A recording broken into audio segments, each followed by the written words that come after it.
আসসালামু আলাইকুম। সকালবেলা ঘুম থেকে উঠে দেখি দরজার সামনে তিনটা নবাব সিরাজউদ্দৌলা ছোট ভাই এসে বসে আছে। আমি বললাম কি খবর? ওরা বলতেছে ভাই খিদা লাগছে। তো খিদা যেহেতু লাগিয়ে গেছে, এখন আর কি করার, ঘাস তো কাটতে হবে, নবাব সিরাজউদ্দৌলা ছোট ভাই বলে কথা। তো সকালবেলা ঘাসের জমিতে গিয়ে ইন্টারেস্টিং একটা ঘটনা দেখি আপনাদের মাঝে শেয়ার করবো। আপনারা জাস্ট হচ্ছে এই সাউন্ডটা শুনেন, প্রাকৃতিক ন্যাচারাল সাউন্ড।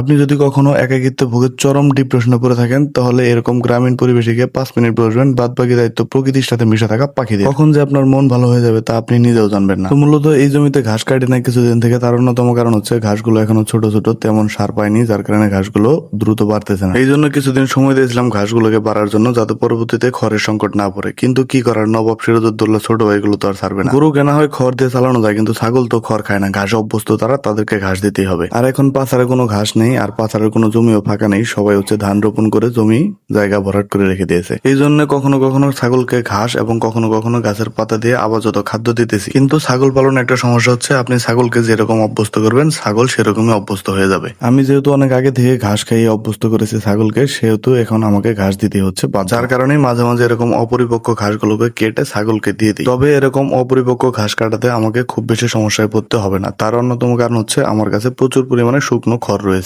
যদি কখনো ঘাসের সংকট দেখা যায়, তখন গরুর প্রধান খাদ্য হিসেবে খড়কেই নির্বাচন করে রাখবো। আগে এরকম 3-4 বোঝা করে ঘাস কাটা লাগতো, কেননা প্রথমে ছাগলকে দিতাম, আর ছাগল শক্ত অংশগুলো খায় না, শুধু পাতাগুলো খায়। পরবর্তীতে শক্ত অংশ মেশিন দিয়ে কেটে গরুকে দিতে হতো। আর এখন যেহেতু ঘাস এখনো পুরোপুরি পরিপক্ক হয়নি, সেহেতু শুধুমাত্র ছাগলের জন্য যতটুকু প্রয়োজন ততটুকু করে ঘাস সংগ্রহ করতেছি। তবে এই ঘাসেরও শুধু পাতাগুলোই ছাগল খাবে এবং শক্ত অংশগুলো ছাগল খাবে না। সেই শক্ত অংশগুলোকে মেশিন দিয়ে কেটে গরুকে দিয়ে দিতে হবে। এখানে যে পরিমাণ ঘাস রয়েছে, ছাগল খাওয়ার পরে যে পরিমাণ শক্ত অংশটুকু থাকবে, সেই পরিমাণ শক্ত অংশ যদি 3-4টা খড়ের আটি দিয়ে কেটে গরুকে দেই, গরুর এক বেলার খাবার ইজিলি হয়ে যাবে। আর একটা ইন্টারেস্টিং জিনিস আপনাদের সাথে শেয়ার করি, সেটা হচ্ছে আমি ছাগলের খাদ্যদানি বানিয়েছি বাঁশের সাহায্যে, কেননা আমি একজন প্রান্তিক খামারি।